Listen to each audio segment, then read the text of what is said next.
ano po, sa atin mga kababayan, ito na po yung resulta ng tag-ulan. Tingnan po po. Ulam namin, malunggay nga walang sahog.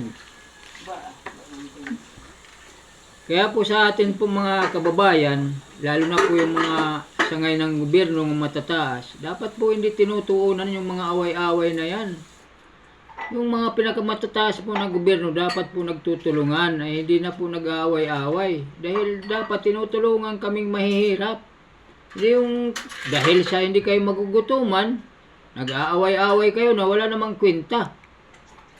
Kami po ang naapektuhan na mahihirap, pero hindi nyo alam bang kami nagpapasildo sa inyo ng mga taxpayer.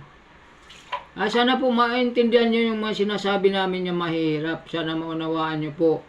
Wala ito pikunan kasi ako po, hindi man ako nakapag-aral.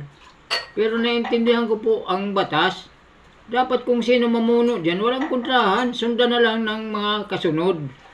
Hindi nag-aaway-away. Ngayon ko lang naman naranasan yan. Nag-aaway-away ang mga gobyerno, ang pinakamatataas na gobyerno sa Pilipinas. Sana po maintindihan nyo po. Tulungan yung mga mahihirap. Hindi kayo lang. Hindi naman kayo magugutom kasi mga bilyonaryo kayo eh. Yun lamang po at maraming salamat. Sana po mapanood nyo yung video ko para malaman nyo.